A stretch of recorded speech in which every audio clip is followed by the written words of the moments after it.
as they head for home now for the Benson Hedges Gold Cup. They come now to the 4 furlong from home marker, and Leicester still sitting there patiently on Dahlia as Grundy now comes up on the outside. Then between those two is Card King. Being pulled to the outside then is Star Appeal with Moultrie, and then right against the rails is Jimson. So that's the order now as they run now inside the final 3 furlongs, and it's Dahlia still the leader from Grundy on the outside. Card King still right there on the inner, and then comes just into the picture now on the left is Star Appeal, and so quarter of a mile still to go, and Estalia still holding the lead, and Grundy looks to be in trouble because Estalia still holding the lead from Card King. Star Appeal runs on into 3rd place, and they're coming now towards the final furlong, and Estalia coming out to complete the double, being chased by another Frenchman. That's Card King, and then comes the German train Star Appeal. They come up towards home, Estalia all the way, being chased home by Card King. Then comes Star Appeal. Grundy well and truly beaten into 4th place. They're halfway in the Matchmaker International, and Most Welcome on the inside of Ascot Knight. Not much to choose between the two now, and Most Welcome Paladary pulls down his goggles. He's going to mean business, but Walter Swinburne comes down the centre of the track from where he won the previous race. So on the extreme right is Most Welcome, and Pat Edery ploughing a lone furrow. All the other jockeys in this top class race have come down the centre to stand side, and it's Ascot Knight who leads that bunch. Behind these comes Alan Malone and Sir Harry Lewis and Motley and Love the Groom and Shady Heights being ridden along. Show Me Air won't be winning. They've got 2.5 to go, and Ascot Knight has it. Ascot Knight, Most Welcome on the far side. Motley in behind these. Triptych, the favourite, travelling there very smoothly indeed. They've got 2 to race, and it's Ascot Knight and Motley tracked by Triptych. Most Welcome is out on his own on towards the right. Then behind these comes Sir Harry Lewis, just over a furlong to go, and it's Triptych now in the pale blue who throws down the challenge to Ascot Knight, and Triptych quickens up inside the final furlong, and Triptych goes on by 2 by 3 to Ascot Knight. Going to be close for 3rd, but Triptych wins this. What an incredible mare. Triptych, Ascot Knight to Harry Lewis. Triptych, Ascot Knight second to Harry Lewis third. Away they go. We're expecting Starborn in the red cap to make the running here in the hands of Shane Kelly. What could be a tactical affair here. It'll be fascinating to see how it pans out. AF going off the 6-4 favourite of Golan at 9-4, second in the betting, and Novair at 7-2 as they rise through the first furlong and a half. Starborn from Chancellor on the inside, Naef in the blue and white jacket on the outside. Then on the inner is No Excuse Needed, the light blue of Golan, who's taking a keen tug with Kieran Fallon, and then Indian Creek, and finally Novair in the blue of Godolphin at the rear of the 7-runner field. Down the back straight they go, Starborn from Chancellor. 1 or 2 of the other horses pulling quite hard in these early stages. Starborn by a length and a half to Chancellor. Naef is 3rd, and then another length and a half to No Excuse Needed from Golan, followed by Novair on the outside of Indian Creek, making the long left-hand turn at the far end of the course as they head for the final 5 furlongs. Starborn with Chancellor drawing to within a half length. Naef is obliged to race 3 horses wide, followed by Golan, who goes 4th. Kieran Fallon not letting the front trio get too far ahead, followed by No Excuse Needed, the white-faced Novair, and finally Indian Creek. Down the straight then with 4 furlongs left to cover in the Jubilant International. Naef looms up on the outside now of Chancellor, and the pacemaker Starborn being driven along. Golan is 4th, followed by No Excuse Needed, and Novair and Indian Creek now trying to cut through the pack. Less than 3 furlongs to cover. Naef and Richard Hill strike the front now.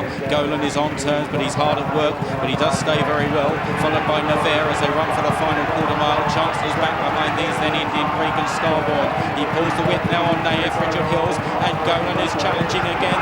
The King George 1st and 2nd, they're 1st and 2nd again. Novair is 3rd, Indian Creek in behind them, searching for racing room and searching for pace. It's Naef and Golan.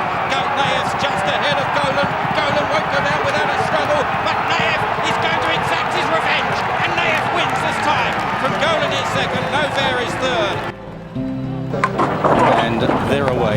Hatan just the last to leave the stalls. Authorised sits in as well. Not Now Cato and Song of Hiawatha, the first 2 to begin. The pink jacket of Duke of Marmalade on the near side, Asiatic Boy in the noseband out wide, followed by Authorised, the green jacket, dark blue of Dylan Thomas second last, and finally Hatan through the first furlong and a half. And it's the Ballydoyle pacemaker, Song of Hiawatha, Shamey Heffernan, just having a little look to see where the others are. He's only 2 lengths clear, not too far clear. Not Now Cato and Duke of Marmalade. Asiatic Boy authorised, Dylan Thomas and Johnny Murtagh keeping their beady eyes on authorised, and Frankie Dettori and Hatan is the back marker inside the final 7. The Derby winner having gone off the 6-4 favourite here. Looks a generous pace being set by Song of Hiawatha. A length and a half to Not Now Kato, a half to Duke of Marmalade the inside, then another length and a half to the South African Raider Asiatic Boy, wide of authorised, and finally the back pair Dylan Thomas and Hatan. They're about to swing for home then. 5 furlongs left to cover in the Juddmonte International. Song of Hiawatha continues to blaze the trail, shadowed in second by Not Now Kato, a couple of lengths away. On the right is Duke of Marmalade.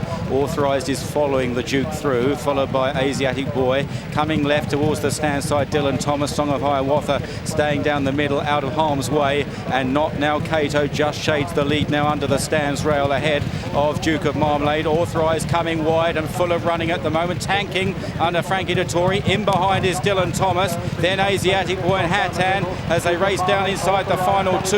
Not Now Kato is pressing on, followed through by Authorised and Dylan Thomas, angling out between the pair. On the right, Song of Hiawatha from Hatan. They head down towards the final furlong, and now the Derby winner is set sail for home by Frankie Dettori and gets past Not Now Kato. Dylan Thomas is chasing hard in second place, but it's Authorised by a length and a half to Dylan Thomas. Authorised is holding on from Dylan Thomas, and Awesome Authorised wins the Juddmonte International, beats the King George winner Dylan Thomas. Duke of Marmalade back in third. Away they go for the 2009 Juddmonte International. Master Craftsman to the outside of the dark blue jacketed George Bernard Shaw. The white cap out wide is set sail, and the pacemakers go on 1 and 2. Johnny Murtagh sitting ahead of Mick Kinane.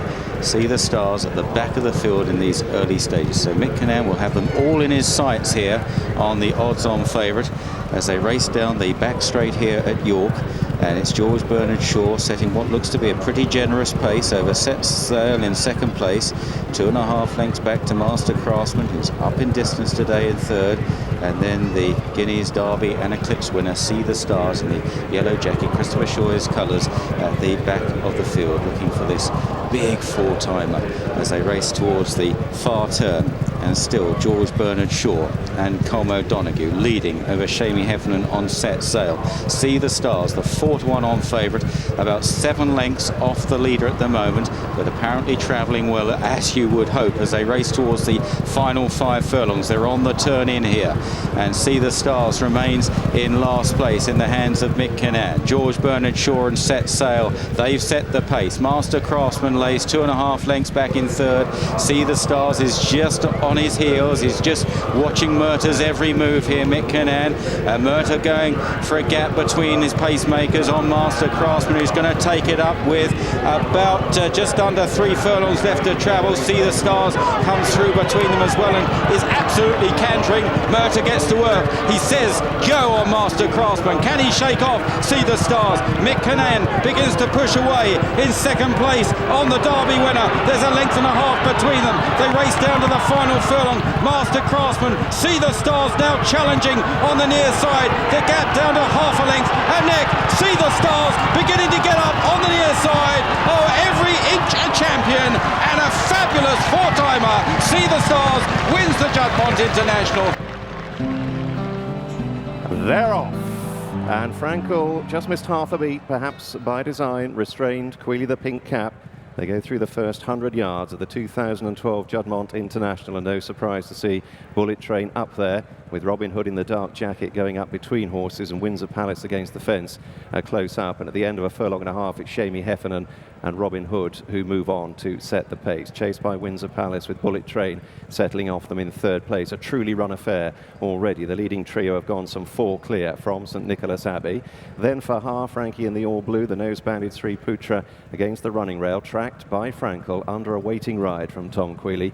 Twice over the green cap, last year's winner last but one, and Planteur, now in the hands of William Buick, is racing at the tail. So freewheeling their way across the Knavesmire and down towards the final 3/4 of a mile, and Frankel has been put to sleep with just a couple behind him, as on the sharp end it's Windsor Palace who leads them into the turn and around towards halfway. He stretches 2 lengths clear, Robin Hood from Windsor Palace. They're followed through by Bullet Train. Then this 3-length break to St Nicholas Abbey. In behind them, Fahad, a Tory waiting back in 5th place, just ahead of Sri Putra, Frankel twice over, and finally Planteur. Into the straight they come, the pace setters still Robin Hood and Windsor Palace, crossing towards the near side down to the last half mile. Robin Hood, followed by Windsor Palace, both ridden along, trying to stay in front as long as they can. Frankel is drawn away towards the extreme left, tracking St Nicholas Abbey, who's under a patient ride from Joseph O'Brien. Down inside the 3 they come, and now the race develops. Frankel breezes up on the near side with Queally sitting motionless, and here he goes down to the final 2 into unknown territory. Fahar is taking his effort in the centre. St Nicholas Abbey a length and a half to make up, but Frankel, Queally shakes the reins. The response is immediate, down to the last furlong, and Frankel bounds clear, and this is all over. Frankel scorching away, this perfect mix of poetry and destruction, this glory of rhythm, power and majesty, the undisputed champion of the world. Frankel wins the Juddmonte International, and it's 13 out of 13.